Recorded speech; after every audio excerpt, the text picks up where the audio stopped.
As I promised in the previous video, we have a separate section on difficult airway management. So remember, there is almost a 30% chance that you will end up in not passing the endotracheal tube into the trachea when you are attempting an endotracheal intubation, especially if you are a beginner.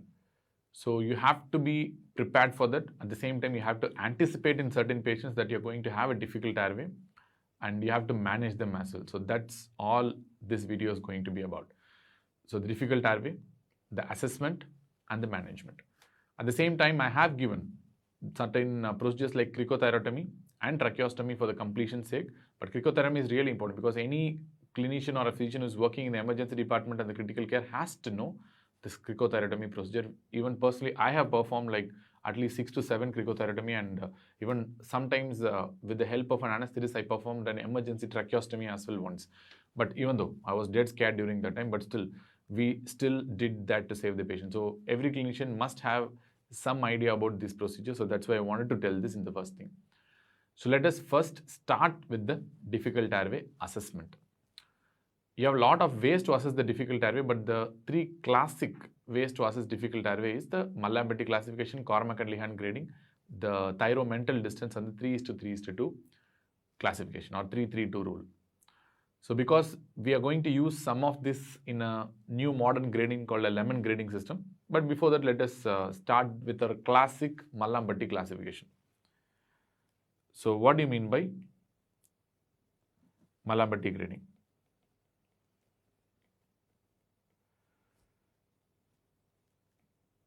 So you have 4 classes in Mallampati. 1 and 2 are fine. You won't usually have a difficult airway, but 3 and 4 generally predict a difficult airway. So what is 1 and 2? Class 1, as it's noted, you can see the entire soft palate, all right, the entire uvula, the fauces, along with the anterior and the posterior pillars as well. All these things are visible, yes. So these are the uvula, the entire uvula will be visible, entire soft palate, the pillars and the fauces. All these things are visible in class 1. In the class 2, you can see still the soft palate is visible. The uvula is visible, but partially, not fully. And still you can see the fauces, but not the pillars. So let me show you. You can see the soft palate, all right. Uvula is still visible, but only partially, not completely like in the previous example. And the fauces are still visible a little bit, but pillars are not visible. You cannot see here, obviously. Then what about the class 3? In the class 3, still, yes, the soft palate is visible. Uvula is still visible, but only the base of the uvula will be visible. But fauces and pillars will not be visible. You can see the soft palate still, to an extent, is visible, and only the base of the uvula is visible here. Clear? Okay. Next, we have the class 4. In the class 4, you can see even the soft palate is invisible. You cannot even see the soft palate in class 4. Nothing is visible.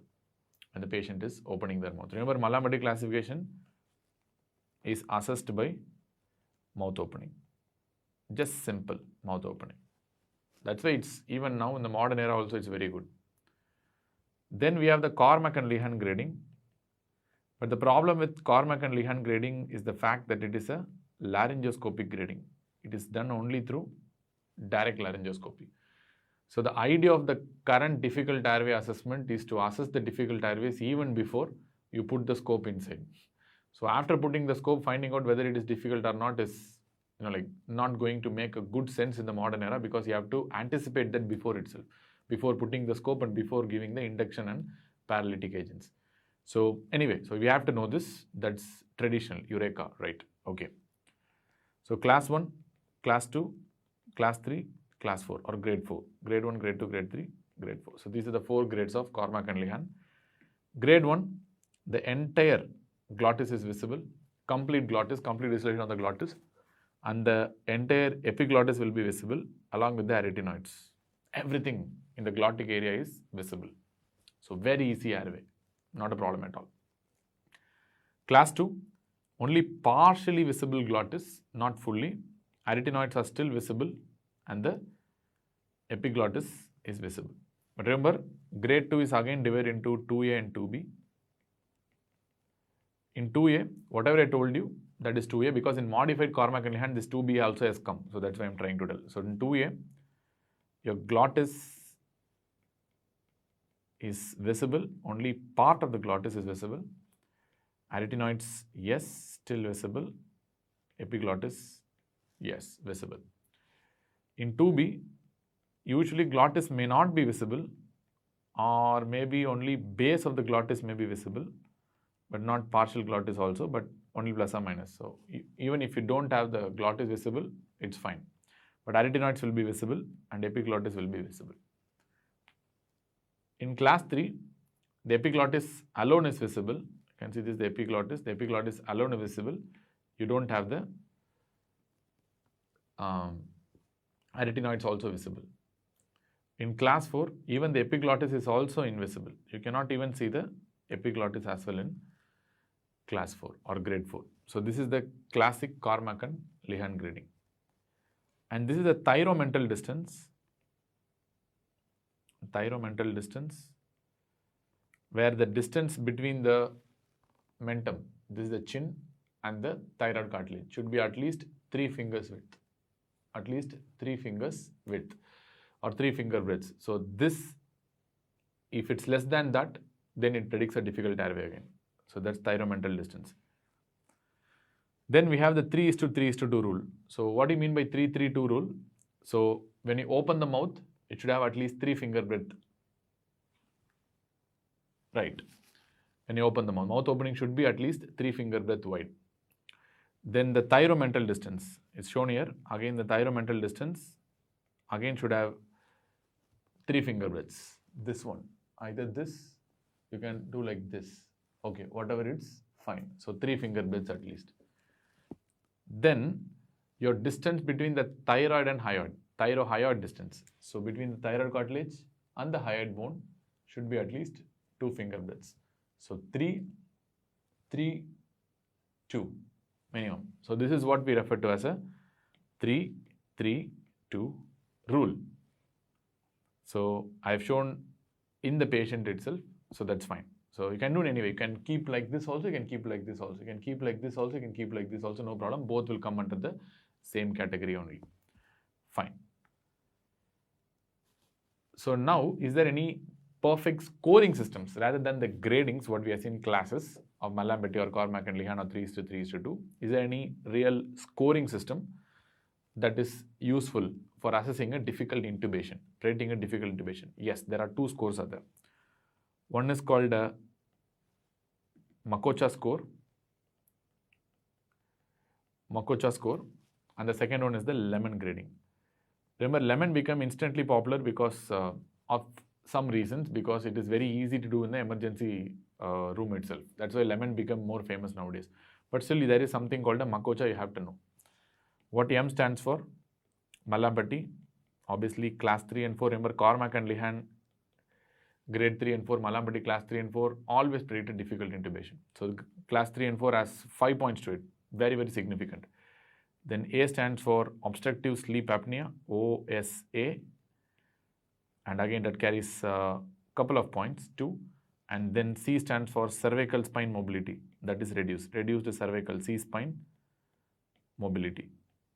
You cannot mobilize the spine, which means you cannot put them in a proper position. That's why your visualization of the glottis may be impaired. So you need that proper sniffing position. For that you have to mobilize the cervical spine. If you can't do that, patient is having a cervical spine injury, you're going to be in trouble again. You cannot put in proper position. So that carries another 1 point. Then reduced opening of mouth opening. So that equates to Mallampati only, but still, if you have reduced mouth opening, like less than 3 finger breadths or less than 3 centimeter, that carries another 1 point. So I can write less than or equal to 3 centimeter or 3 finger breadths. Then you have another C, patient is in coma, carries another 1 point. Then severe hypoxemia, not just hypoxemia, severe hypoxemia, especially if the saturation is less than 80%, carries another 1 point. Finally, operator dependent point, that is if the patient is not having proper airway experience. So that is a little bit rude if the patient is a if the doctor is a non-anesthesiologist. Probably that is the reason why ER guys doesn't like this scoring, I think. So it touches their ego. Non-anesthesiologist carries another 1 point because they believe that non-anesthesiologist itself, probably, like it's about airway expertise. That's true, because more than the emergency room people, the anesthesiologists are the one who are going to intubate these patients again and again, because they have elective cases, emergency cases. Many times they intubate. So their airway experience is more. Their intubation experience is more. Remember, again, even though I told you 30% of the times there is a possible real-time possibility that you might not be able to pass the tube into the trachea during an endotracheal intubation procedure. But the more you intubate, the more are the likelihood that you can intubate in the first attempt itself. For example, the risk of not intubating the first time will reach the value of less than 5% if you have done at least 1,000 intubations. So yes, it is again experience dependent also. So that's why probably this score is, yes, correct. So even though it touches the ego of other guys, but still it's correct. Non-anesthesiologist, you have to give an additional 1 point for the risk of not being able to intubate the patient. So you can see here, the first 4 are patient dependent, right? The first 4 are patient dependent factors, and the next 2 are pathology dependent factors based on the underlying pathology, and the final one is operator dependent factor. So this is Makocha score. You can see the total score ranges from 0 to 12, and 0 means it's very easy intubation, and 12 means it's very difficult. The most difficult is score of 12 intubation. This is a Makocha score. Anyway, now the ER guys prefer using this lemon scoring. Probably this Makocha touched their ego, that's why they devised this lemon. Lemon means L stand for look externally. Look externally. And E stands for evaluate. Look externally in the sense you have to look for any scars, any surgeries near the laryngeal or the neck area, radiation to the neck. So many things are there. So this will all cause fibros in the area, so that your mobility of the neck and intubation might be a little bit difficult. That's why. Evaluate by 3:3:2 rule, that we saw that already. And M stands for myelopathy, especially if it is 3 and 4, class 3 and 4. And O stands for obstruction, obesity. Obstruction in the sense it could be upper airway obstruction like laryngeal edema, epiglottitis, some severe accident causing laryngeal laceration, foreign body, anything. So obstruction in the upper airway, even OSA, obesity. Then N stands for neck mobility. Reduced neck mobility, again, is a risk factor. This is what we refer to as a lemon grading. In that, the most important for exams is the 3:3:2 rule. So don't forget that. So like this, you have other scoring systems that can predict a difficult bag mask ventilation, difficult cricothyrotomy, and difficult placement of supraglottic airways also. Yes. Let us see those scoring systems as well. The first one, I'm going to see what is the score that predicts a difficult bag mask ventilation. Clear? Bag valve mask ventilation. Difficult AMBU itself in the first place. The mnemonic for that is Roman, ROMAN. R stands for radiation to the neck area and presence of restriction in the neck area. O stands for obesity, OSA, or any upper airway obstruction. And M stands for poor mask seal. For example, if you are putting a right-sized mask, but still the seal is very poor, so you cannot give that ventilation properly. That's why poor mask seal if it's a male patient. And next, myelopathy, class 3 or 4. And A stands for age more than 55, and N stands for no teeth. Remember, tooth is very important. That gives a stability to the mask, and it has a fulcrum. Tooth is not there, your jaw will be keeping on rotating here and there, and it's very difficult to hold the jaw in one place, so it'll be moving all around. So that's the reason why it results in a difficult bag valve mask ventilation. Fine. So similarly, you can predict a difficult supraglottic airway device also. I can write SAD or SGD, supraglottic device placement. The mnemonic for that is RODS, RODS. So again, once again, it stands for restriction or presence of a restrictive lung disease, and restricted mouth opening, whatever. Restriction means I can write as RLD or restricted mouth opening as well. Cool. Then O stands for obstruction and D stands for disrupted or distorted airway. We have seen worse cases sometimes in emergency where the patients will have a lacerated airway completely. Sometimes I have seen patients who are having trachea that is pulled into the mediastinum and larynx that is hanging around. So we have seen that kind of worst cases and all. So you can't even imagine to do a tracheostomy there, right? So very difficult. We do open the thoracic cage in that case and visualize the trachea and reattach and do a tracheostomy. So we have a lot of different procedures for that. That's the worst case scenarios. Leave them. Most of the patients will die even before going to the theatre. But anyway, distorted or disrupted airways, you can't place a supraglottic airway easily. And S stands for short thyromental distance. You can write TM distance, short thyromental distance, that is this distance less than 3 finger breadth. Fine. So this is the scoring. ROTS is the mnemonic for scoring system that predicts the difficult supraglottic device. And what are the things that predict difficult cricothyrotomy? Because this is another urgent procedure, difficult cricothyrotomy. So there is a mnemonic called SMART. This is the mnemonic for predicting difficult cricothyrotomy. S stands for surgery to the upper airways. Obviously, you will have a scar for that. And M stands for any mass lesion.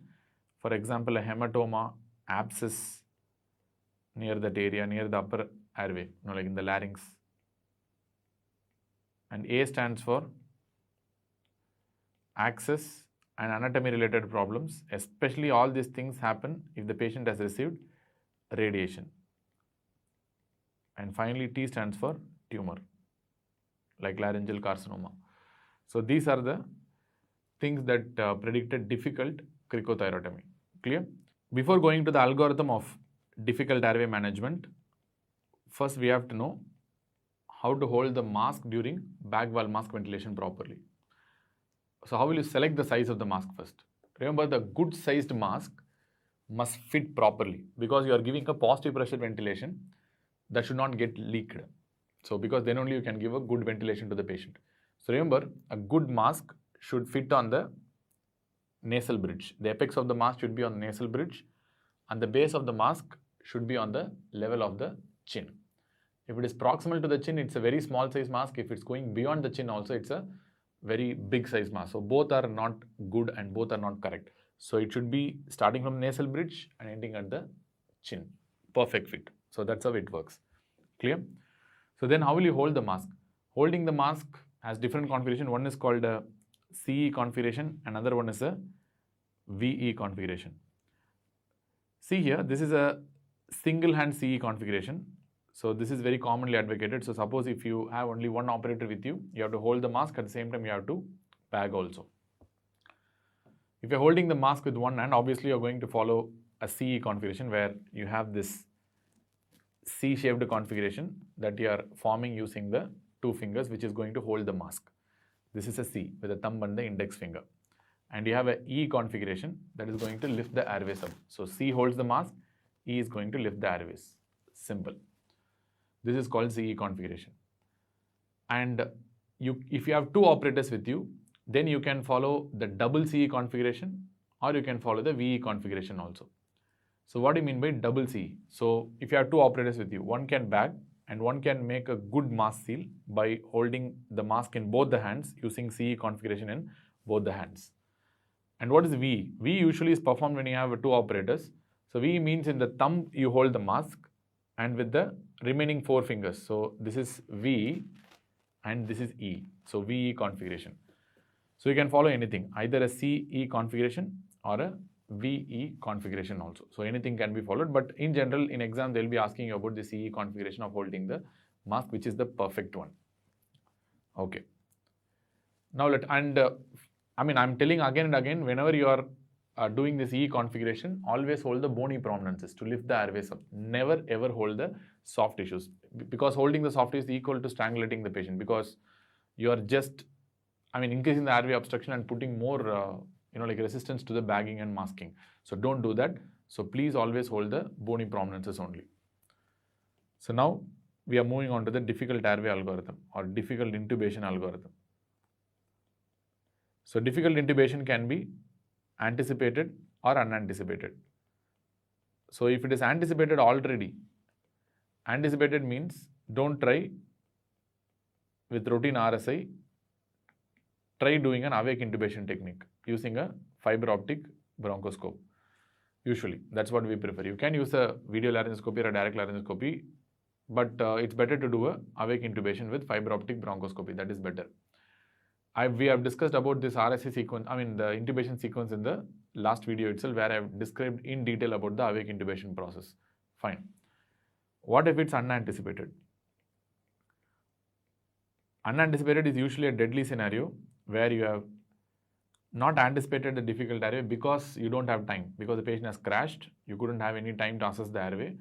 Or second, you assessed it to be easy, but ultimately it ended up to be difficult because of some unknown reason. So unanticipated. Unanticipated here, this is more deadly because here the patient will be sedated, paralyzed, you have induced RSI, but you have opened the mouth with a direct laryngoscopy blade, but you are not able to intubate. Very deadly scenario, isn't it?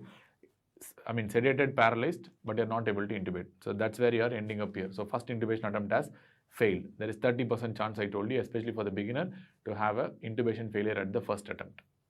Clear? If it's unanticipated, what you will do? You move on to plan A, which means you have tried intubation once, but it has failed. Go for plan A. Just do a face mask ventilation, or I can write as BVM, back wall mask ventilation, and see whether you can ventilate and oxygenate the patient using face mask ventilation.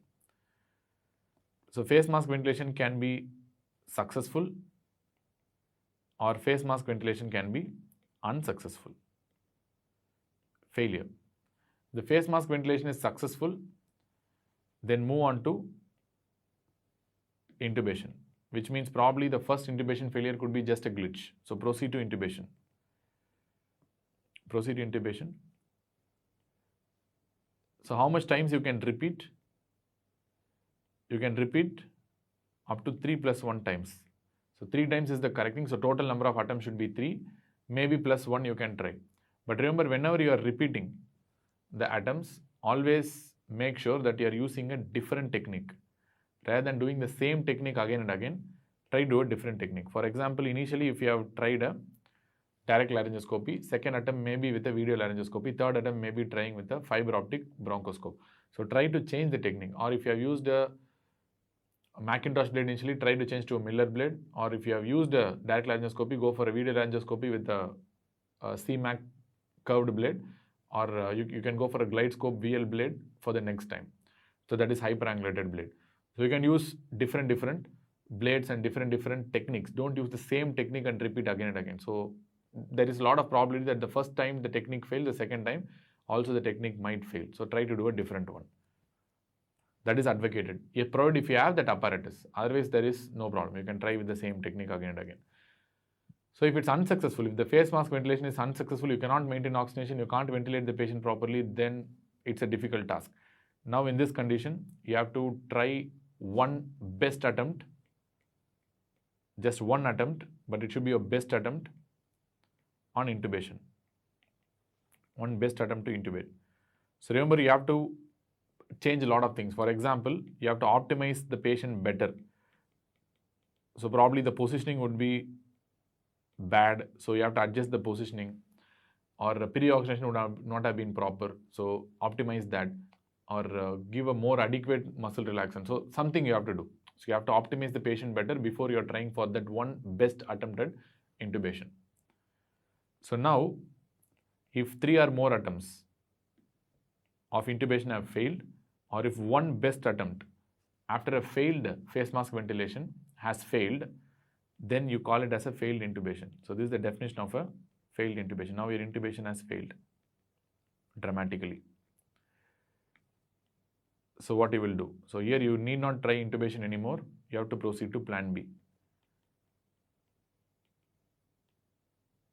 Plan B is giving a supraglottic airway device. You are placing a supraglottic airway device, preferably a second generation one.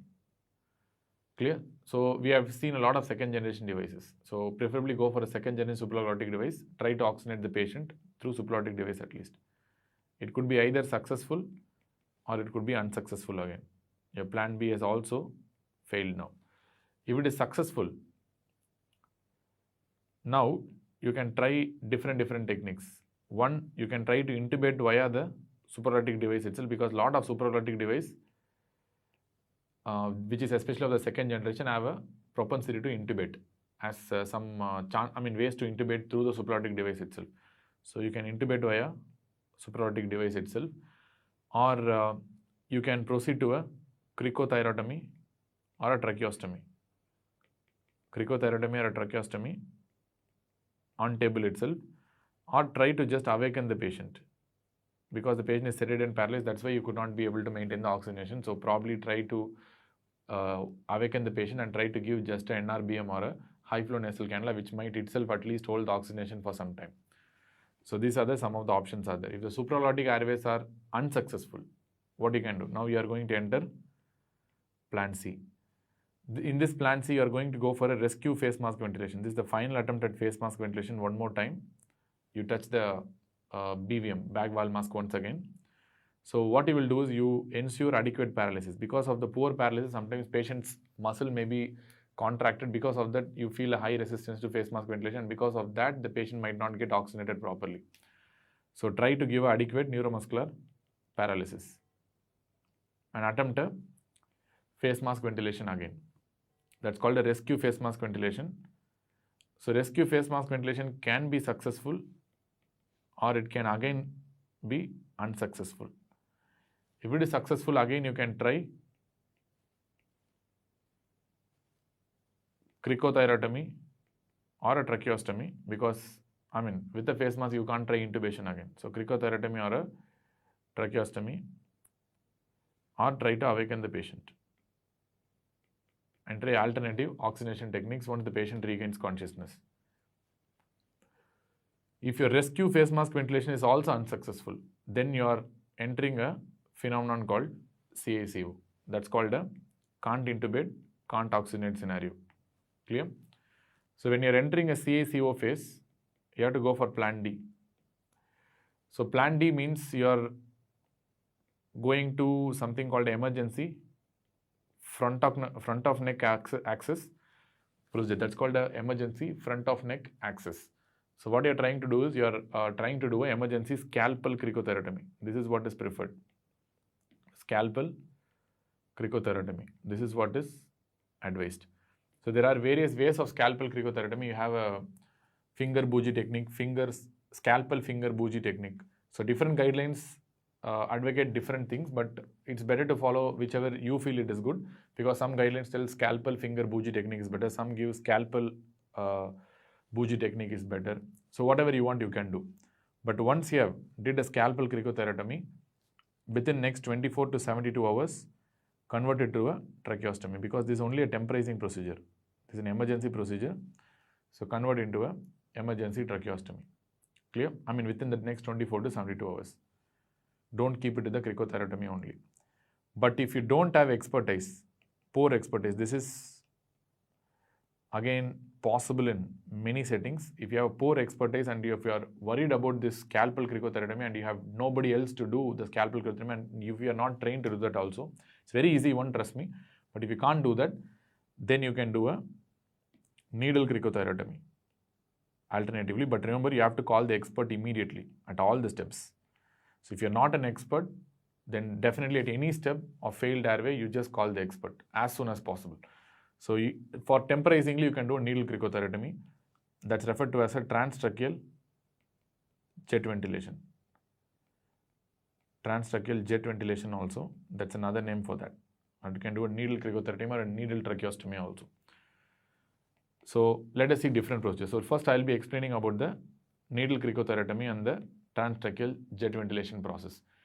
We will be just inserting a needle, white bore needle, and through that needle itself, it's just like an angiocath. Angiocath means your Venflon. You can take a largest bore Venflon and you can just insert into the cricothyroid membrane. So remember, cricothyroid membrane has to be palpated with the help of something called a laryngeal handshake. So laryngeal handshake is something you just hold the larynx and slide down the thyroid cartilage and just try to palpate the cricothyroid membrane with the index finger by holding the thyroid cartilage stable with the thumb and the middle finger. So this is what we refer to as a laryngeal handshake. So once you do a laryngeal handshake and identify the cricothyroid membrane, you can penetrate the cricothyroid membrane with the help of a wide bore Venflon itself. That needle, angiocath itself is enough. So once you have inserted, take the needle out and put only the cannula inside, and with that itself you can oxygenate. You can give a high flow oxygen or a flush oxygen, and some apparatus process also in it that can be created immediately. That doesn't take any much time, but still let us see how to do that. So these are the ways where you can do a cricothyrotomy. So this one is a needle cricothyrotomy, where you can see they are inserting a wide bore needle. That's all. It could be a simple angiocath, but it should be wide bore. So once you have removed the needle and only keep the outer sheath intact, you can insert the oxygenation source. This is the oxygenation tubing. This is a tube that carries oxygen. And what is doing is something called a jet ventilation. So what do you mean by jet ventilation? There are two ports in this apparatus, where usually whenever you open the high flow oxygen, the oxygen will be flowing out of the tube only, because here there will be high resistance. Whenever you occlude the tube, you can see the chest is rising, because when you occlude the tube, the oxygen enters into the chest. This is a very beautiful process. You have to just occlude for some time, open up, occlude for some time, open up. So because of the high resistance in the lung, when you don't occlude the tube, the air tends to move out of the tube into the atmosphere only. When you occlude the tube, because the oxygen is coming in high flow in this area, so it just tries to go into the lungs and try to expand the lungs. If you see this video one more time, you will understand. Let me show you the final phase. You can see whenever he occludes, you can clearly see that the chest will rise. Clear? Whenever he release, the chest will deflate, and when he occludes, the chest will rise. Clear? So this is something called a needle cricothyrotomy and a transtracheal jet ventilation. But this is done only in very, very dire emergencies. At the same time, if you don't have any expertise in doing a scalpel cricothyrotomy. So there are two techniques of scalpel cricothyrotomy. The first one, we are going to see about the scalpel bougie technique. The most easiest of all, scalpel bougie. I'll tell you the process first. Again, by laryngeal handshake, first identify the cricothyroid membrane. If you can identify the cricothyroid membrane, just put a stab incision with probably a 11 blade. Just put an incision into the cricothyroid membrane and just rotate it vertically like this. And with the help of scalpel itself, you insert a bougie along the scalpel and take that scalpel out. So with the help of a bougie that is inside, now introduce a 6 or 7 millimeter endotracheal tube, or you can even put a proper tracheostomy tube also. So let us see the process now. What he's doing is just putting a stab incision and rotating the knife vertically, and using that as a guide itself, is introducing a bougie into the trachea, and now is introducing a 6.5 mm endotracheal tube. You can use alternatively a tracheostomy tube also. Clear? Take the bougie out and try to start ventilating and oxygenating the patient. So this is called scalpel bougie technique. And we have a scalpel finger bougie technique also. This is called SFB, scalpel finger bougie technique. And this is what is advocated by many of the guidelines as a good technique in emergency, scalpel finger bougie technique. You will be able to see what they are doing here. Here they are again doing a laryngeal handshake and identifying the cricothyroid membrane first. So they have localized the cricothyroid membrane. And once they have localized the cricothyroid membrane, they are putting a vertical incision here. Note that, and it's a very big incision. Compared to what you have seen in the previous one, it's a very big incision. And they have incised the cricothyroid membrane. And once they have incised the cricothyroid membrane deeply, now they are inserting the finger into it. And using the finger as a guide, they are introducing the bougie.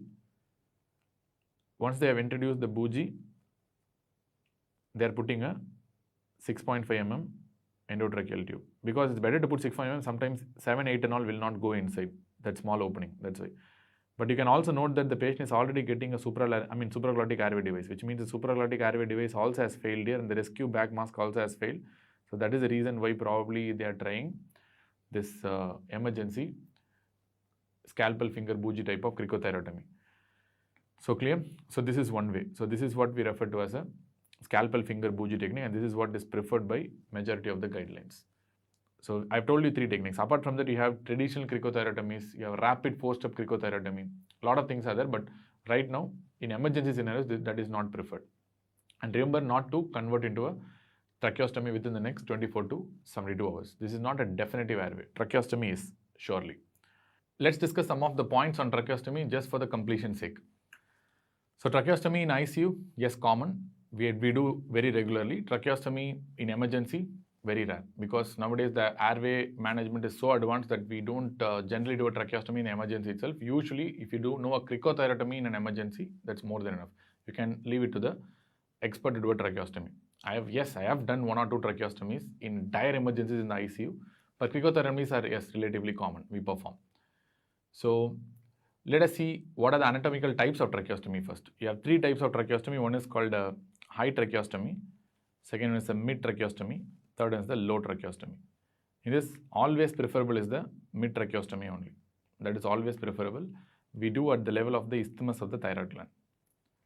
Whereas high tracheostomy is not preferred and low tracheostomy is also not preferred, where high tracheostomy will be doing above the isthmus of the thyroid gland and low tracheostomy will be doing below the level of isthmus of the thyroid gland.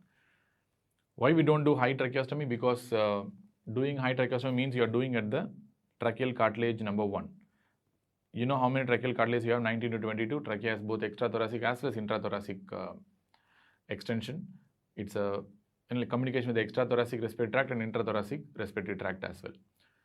And high tracheostomy means you do at the level of first tracheal cartilage. In that event, you might result in injury to the cricoid cartilage, and usually the cricoid cartilage may go for pericontitis and pressure necrosis. So they might result in future subglottic stenosis also. That's why you avoid that. But there is one indication where you can do a high tracheostomy also.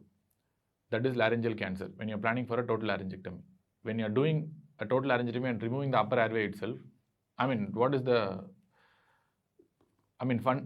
this thing in getting a subglottic stenosis? So that doesn't make any logic or sense. So you are anyway removing the larynx, so you can do a high tracheostomy in that scenario. Apart from that, you don't do it.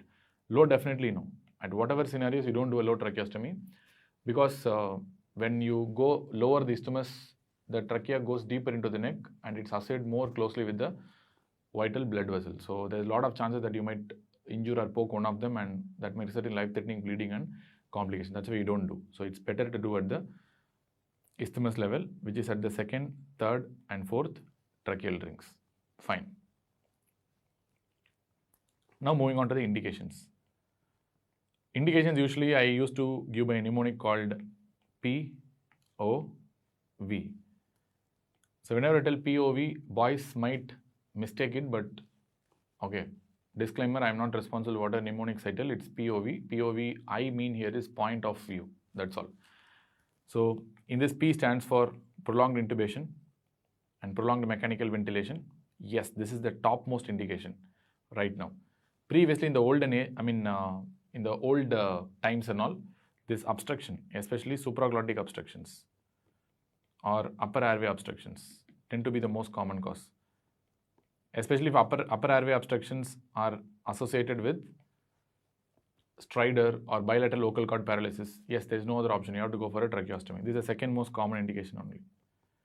Third one is when you have viscous secretion.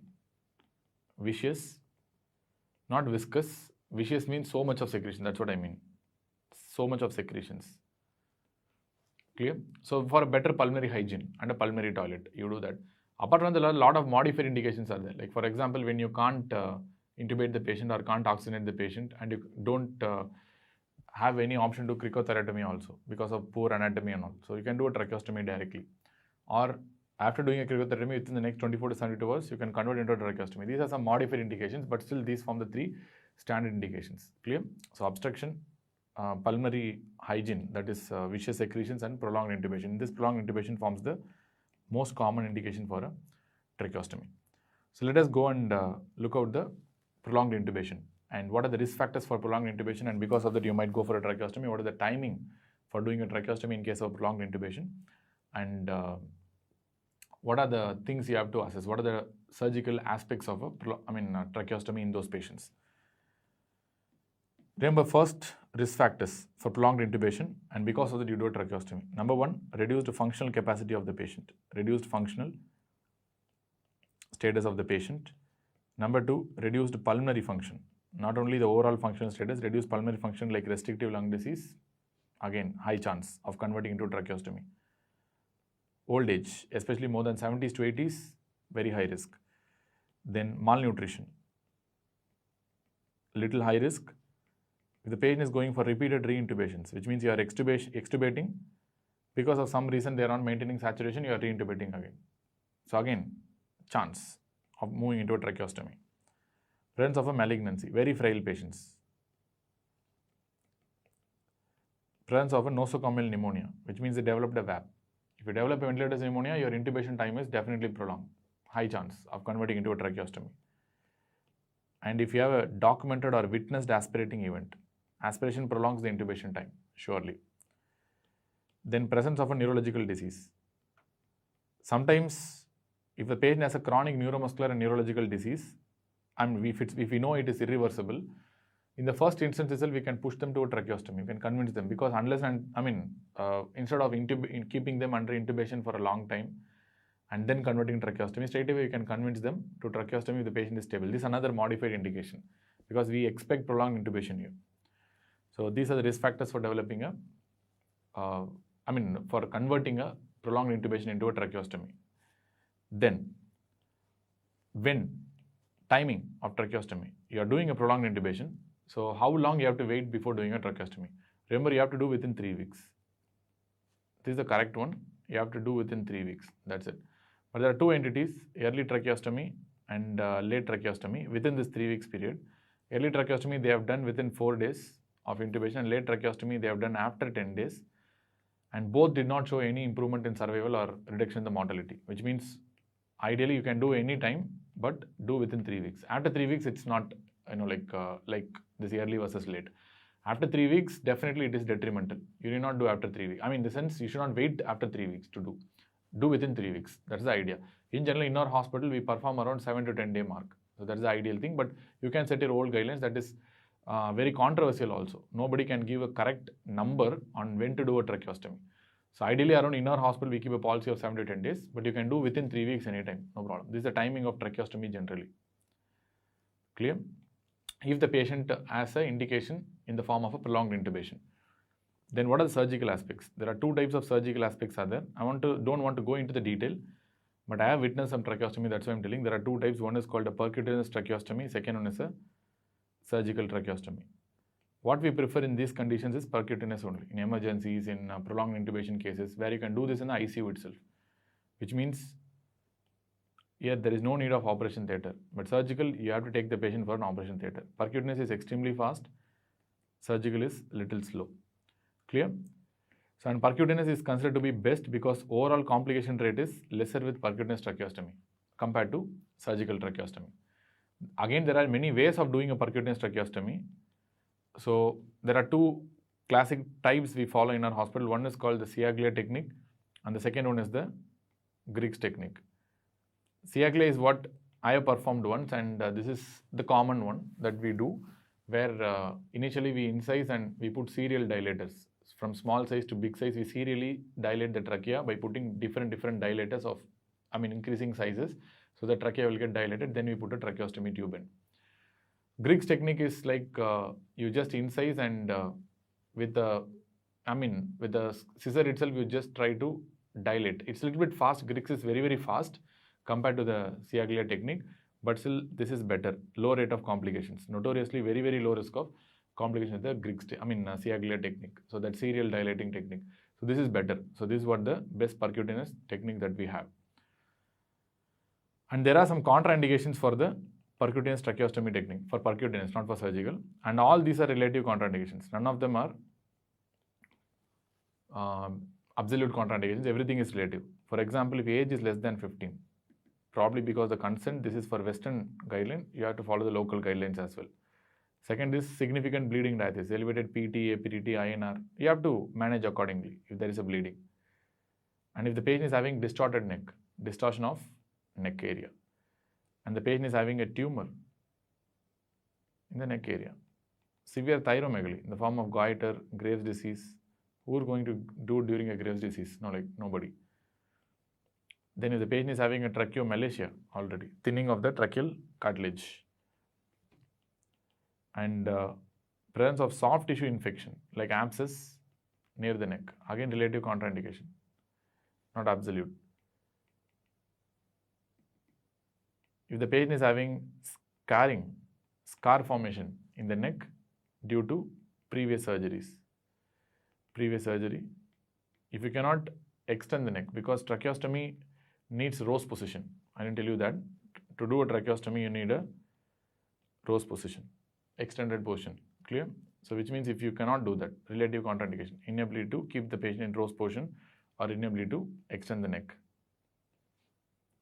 Then morbid obesity. These are the relative contraindications for doing a tracheostomy. Clear? Similarly, what are the outcomes of doing a tracheostomy in a patient with a prolonged intubation?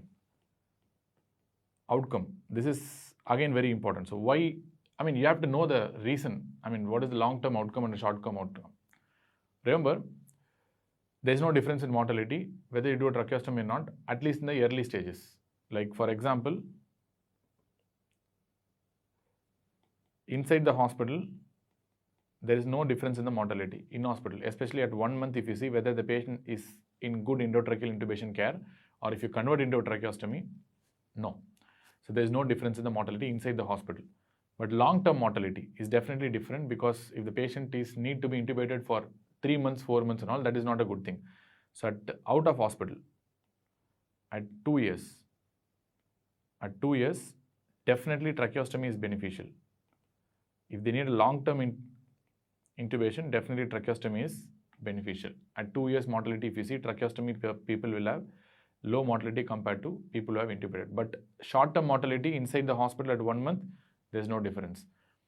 At the same time, the best patient-related outcome that the patient can get is comfort, because endotracheal intubation is very, very uncomfortable.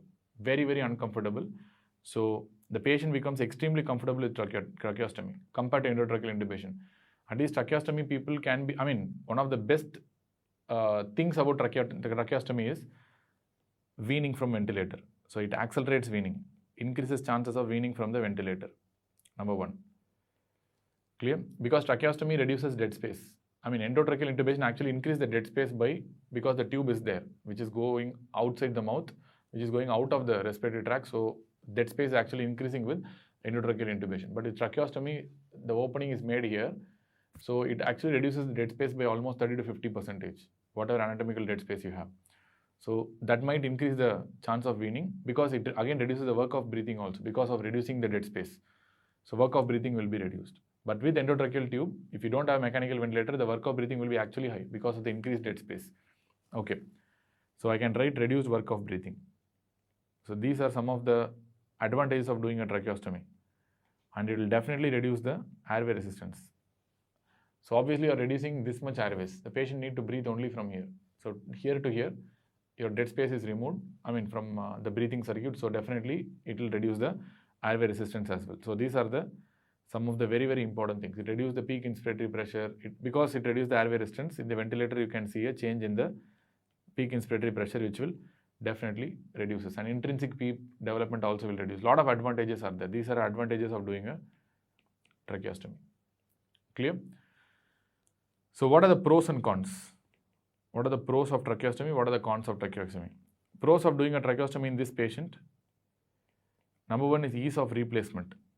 You can replace the tracheostomy tube very easily, and you need not have any skill at all. Replacement, suctioning, cleaning, all these things are very easy with tracheostomy. That's why for better pulmonary toilet, we prefer tracheostomy only. Prolonged intubation, for all this ease of replacement, suctioning and all, we do a tracheostomy only. We cannot keep on changing the endotracheal tube, because endotracheal tube changing needs absolute skill. It's not like changing tracheostomy tube where just a staff nurse or even a caregiver can change the tracheostomy tube and can do the suctioning. Fine. Second one, patient can speak. Speech is possible actually with tracheostomy, because I will tell you some of the tracheostomy tubes can promote speaking of the patient. So speech is possible in tracheostomy tube. And mobility, patient will get mobile. If it's endotracheal tube, patient will be stuck to the ICU. With tracheostomy tube, patient can walk around. Clear? Mobility will increase. Then patient's overall comfort will increase, as we saw already. Patient overall comfort will increase and patient can swallow. Swallow will increase. I mean, patient can swallow food. I mean, with endotracheal tube in situ, how can this patient swallow? Impossible. So patient can swallow here. So these are some of the advantages. Then the patient can be nursed outside ICU. I told this point already. You need not keep the patient within the ICU and nurse. The patient can be nursed outside the ICU. Very, very high level comfort compared to that of the prolonged endotracheal intubation. Tracheostomy is better.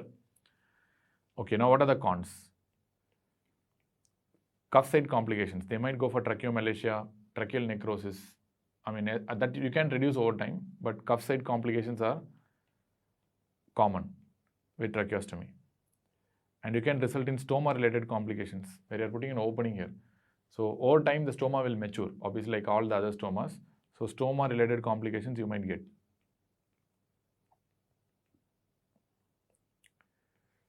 Some trials have proved that there are increased risk of infections with tracheostomy compared to that of the endotracheal intubation, but very, very controversial, because a lot of other trials told reduced risk of infections. Some trials have told increased risk of infections. So that is something controversial. So I'm not going to talk about the infection, but still I'm going to write just infections, especially pulmonary infections and mediastinal infections. But I'm not going to tell which is having higher risk, endotracheal intubation or tracheostomy, because of the conflicting trial results that we have. So infections, just remember as infections. Then laryngeal injury is possible. That is probable laryngeal injury, not all the time. If you go very high, so probable laryngeal injury is possible. Then tracheoesophageal fistula formation, one of the cons, rare but possible. Clear? Then sometimes you might result in inadvertent decannulation. Decannulation means the tracheostomy tube will come out. Possible. When they cough, sometimes if there is no, that neck sling is there, if it's loose, sometimes the tracheostomy tube might come out.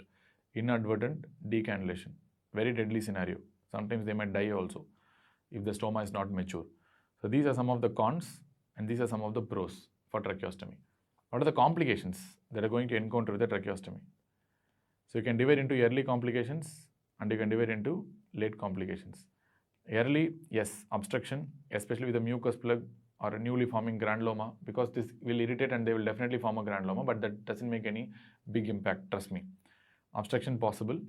At the same time, you can cause injury to the nearby vessels, rare if you're doing a mid-tracheostomy. At the same time, you can injure the lungs, sometimes resulting in a pneumothorax and a subcutaneous emphysema. Barotrauma is also possible. Fine. These are some of the early complications. Late complications, tracheal stenosis because of constant irritation, tracheomalacia, thinning of the trachea due to chronic inflammation, then development of tracheoesophageal fistula, we saw already, but very rare, and reduced speech, even though they can't speak properly. I mean, compared to endotracheal tube, definitely tracheostomy is one of the pros of tracheostomy is speaking. They can speak, but not like normally. That's also you have to note. Not normally, but they can speak, but not normally. So reduced speech is there. I'm not telling they can't speak at all, but speech will be affected a little bit. Phonation will be affected. Then tracheo arterial fistula may form. This is very, very deadly again. This again, that's why I'm writing last, very, very rare. Tracheo arterial fistula. Clear? So these are some of the late complications, early and late complications of a tracheostomy. Clear? I will tell you about the types of the tracheostomy tubes. Then we can move on to how to make the patient speak, and we have to have some, see some of the types of tracheostomy tubes that will make the patient speak. At the same time, we have to see how to suction the tracheostomy also. And not only tracheostomy tube, even endotracheal tube also has some proper planning to suction, proper protocol to suction. Suctioning is a very important area again. So one more important complication is aspiration that can happen anytime. Especially with regards to tracheostomy, what are the ways to find out aspiration, they will ask you.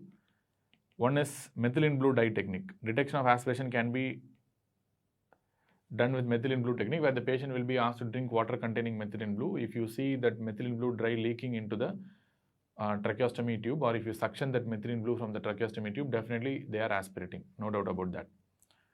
Number 2, glucose oxidase method. Glucose oxidase, obviously detecting the amount of glucose in the secretions. I mean, obviously aspirate material will be having more glucose compared to the tracheal secretions. So glucose oxidase method and detecting glucose in the secretions will tell you whether aspiration is there or not.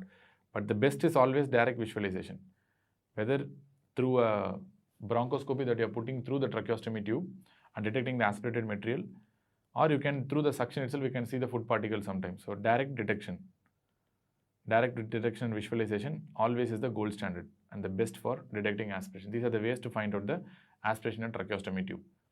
Fine. So we have discussed a lot of technical aspects of tracheostomy, but we also have to know some of the important areas like parts of a tracheostomy tube, especially when you are an intern or when you are a final year. This is a definite question. They will keep the tracheostomy in the tray, and in exam they will surely ask. This could be a future next pattern question also. Fine. So parts of the tracheostomy tube. So what are the parts of the tracheostomy tube? Remember, the first one is the obturator. Obturator is generally removed once the tracheostomy tube is placed. It only facilitates placement of the tube. Facilitates placement. Once placed, it has no purpose. It will be removed usually. Again, when you want to place a new tracheostomy tube, obturator will come. It's innermost cannula, so you remove it gently once you place the tracheostomy tube. That's it. Then you have two cannulas. You can see one is the outer cannula and the second one is the inner cannula. And this outer and the inner cannula, like both are very important because you prevent complete obstruction by mucus plugs if you have an inner cannula also. Because the inner cannula is removable. Outer cannula, you keep it inside and tie it around the neck. That's what you do. That's a neck sling. You tie it around the neck and put it inside the tracheostomy opening. Whether outer cannula can have a cuff, may not have a cuff. That's different. Here you have the cuff, all right, but you might or you might not, depending on whether it's a cuffed or a uncuffed tracheostomy tube. But the inner cannula is something mobile. You can just take it out and clean most of the time. So why you need this inner cannula is because when you have an outer cannula only, and if there is a mucus plug or something that is obstructing the outer cannula, so I mean you cannot remove that outer cannula and clean it. And if you put a suction tube inside, you might not be able to properly remove that hard mucus plug out. So if you have an inner cannula, it becomes relatively easy. So you can keep the outer cannula just for safety because the stoma should not close, at least in the early period. So keep this inner cannula inside. Once you suspect some aspiration or mucus plug inside, just take the inner cannula and clean it out of the saline and your suctioning and just place it inside back again. So that becomes your process becomes much easier when you have an inner cannula around. So that's why you have an outer cannula and an inner cannula. And you can see this is a area where you put the necktie. For that only you have these two openings here. And since this is a cuffed tracheostomy tube, you have the pilot balloon also, like how you have for the endotracheal tube, where you have to fill this with air. Fine. So this is the cuffed tracheostomy tube. So currently we use the Portex tube. This is the cuffed one. This is the uncuffed one. This is nothing but plastic. So originally the tracheostomy tubes are made of metal called as Jackson's metallic tubes.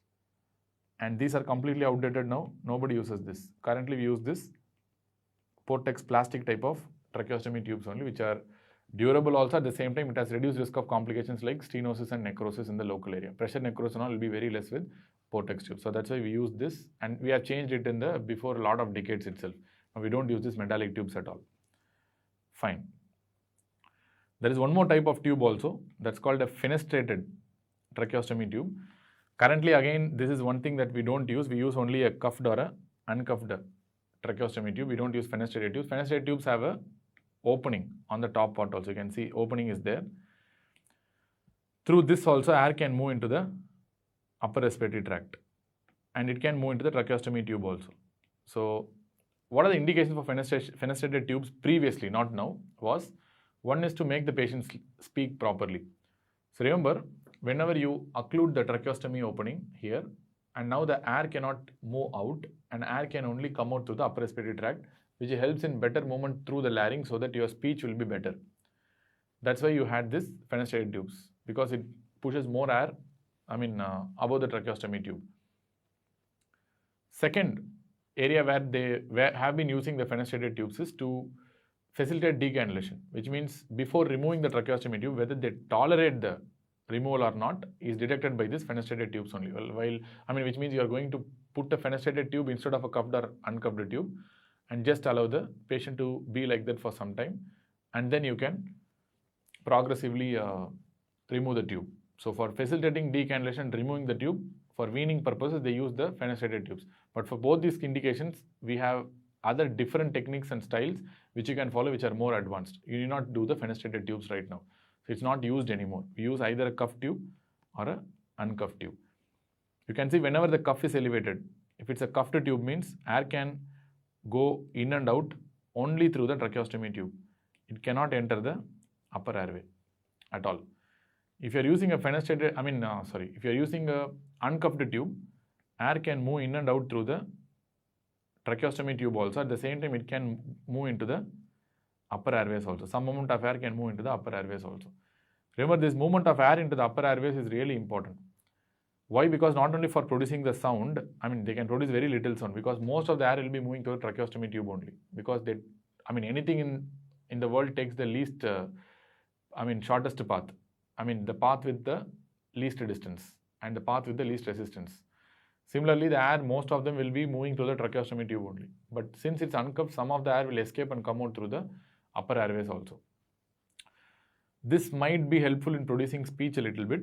At the same time, movement of this air in the upper airways is very important, because to know the smell of something you eat, to know the proper taste, because this air movement, again, when you have a blocked nose, can anyone taste the ice cream?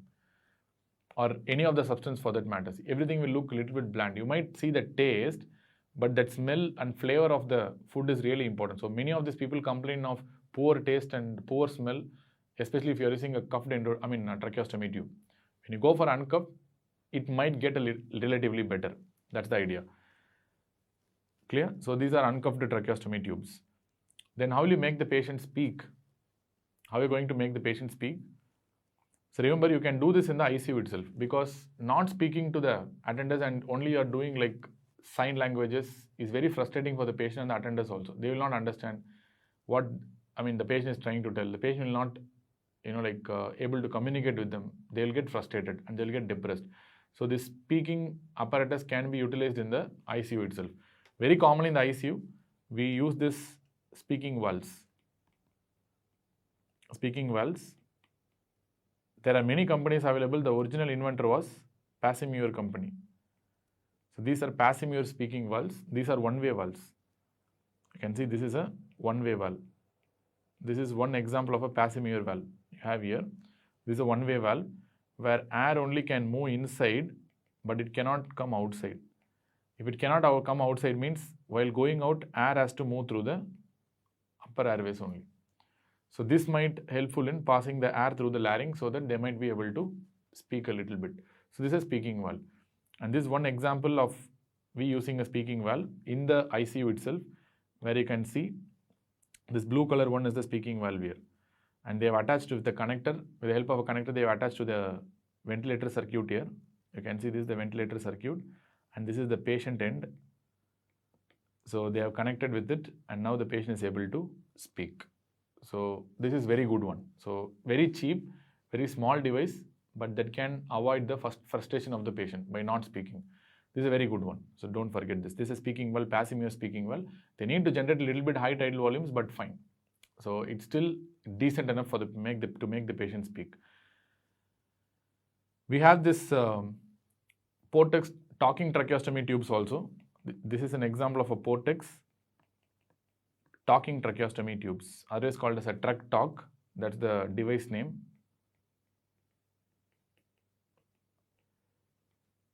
Where you have a separate occluding area. So, this is a port that gets connected to a another internal lumen that is also going to conduct the air. Suppose usually air tries to come out through this lumen only, out. There are two lumens now. They intentionally create two lumens. One is the main tracheostomy lumen where the air comes out through this tracheostomy tube, majority of the airways. But there is some amount of air that will be coming through this particular second lumen that I have created with the help of a talking tube. So now if the patient occludes that, so whenever the patient occludes that, the air that is supposed to come out through this second lumen will not come out. Instead, they would have created an opening here. So that will open the valve and they will go out through the upper airways only. So you can see in this example better. This is a Portex tracheostomy tube where whenever they occlude the, like the occluding second lumen that they have given, air will now pass through the upper airways and they can articulate a little bit. So these are Portex talking tracheostomy tubes, or you can use fenestrated tubes also. I told you already, but these are less preferred nowadays. You can use fenestrated tubes also. While using fenestrated tubes, the patient has to occlude the device. The patient has to occlude the device. Clear? Occlude the tracheostomy opening. Then only the air will move through the fenestration mostly, and they can articulate through the movement of the air through the glottis. So this is fenestrated tube. So there are three ways of making the patient speak. One is using a passive Muir valve or one-way valve or tracheostomy valves. That is the best. I mean, as far as I know. You can use this Portex talking tracheostomy tubes also, or very unlikely you will be using a fenestrated tube for speaking, making the patient speak. These are the ways of how to make the patient speak. So whether you can take the tracheostomy tube out. Yes, this is called a capping trial. Capping trial. You have to know whether the patient is tolerating the tracheostomy, without this tracheostomy or not. So obviously the most important indication I told you is this prolonged intubation and prolonged mechanical ventilation. So obviously because of that, if you have done a tracheostomy, over time, once the patient gets better, after a couple of months or 3 months, you might be planning to remove the tracheostomy, decannulate it. That's what we call. So how will you know whether the patient will tolerate the decannulation process? Because now one important problem is, you have facilitated the breathing of the patient by reducing the dead space and reducing the work of breathing. Now the patient has adapted to this reduced dead space and reduced work of breathing. And now suddenly if you remove the tracheostomy tube, means probably sometimes it might result in increased work of breathing and immediately the patient might not tolerate it. That's why we do something called this capping trial, where we use something called a tracheostomy button. So it's a button-like device where we use it, called a tracheostomy cap also, we'll occlude it. And there are many modern occluders are there, which will still facilitate suction, but will not facilitate breathing of the patient if you connect to the special device. So anyway, this is called a tracheostomy button or a tracheostomy cap. So this is what we call a capping trial. So when you can perform a capping trial, when the patient is not having any stridor, plus no signs of upper airway obstruction. No signs of upper airway obstruction.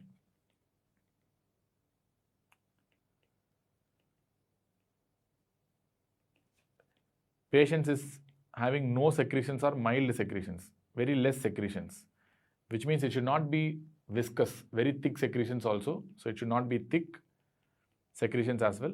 At the same time, it should not be copious secretions also. It should not be copious also. In this condition, you can, one of the criteria for removing the tracheostomy tube, decannulated. And finally, they should be able to generate a good power of cough. If they don't cough, then again the secretions will accumulate and there is no purpose in removing the tracheostomy. One of the indications is to pulmonary toilet. So, and again they have to generate a good cough. But remember, in neuromuscular disease patients only there is a criteria. Not for other patients, only in patients who are having neuromuscular disease. If you want to decannulate them, they should generate a cough with a flow rate of at least more than 160 liters per minute in the peak flow meter. Clear? The peak flow should be, during cough, should be at least more than 160 liters per minute. This has been evaluated very well in neuromuscular disease patients, but not evaluated in non-neuromuscular disease patients. For these patients, you have to have additional criteria also. If you have all these three things, then you can try a capping trial. So if they tolerate the capping trial, which means they don't develop any stridor or they don't develop any respiratory difficulty, you have to assess at 12, 24 and 48 hours after capping. Once they tolerate all these 3 assessments and they don't have any problem at all till 48 hours, then you can decannulate, which means you can remove the tracheostomy tube. Clear? So these are some of the indications, contraindications, techniques, and also the ways to make the patient speak. What are the parts of the tracheostomy tube we have discussed in detail. I think this much detail is enough for you to know right now. And with this, we'll close the particular session. And in the next section, we'll be discussing on the oxygen delivery devices.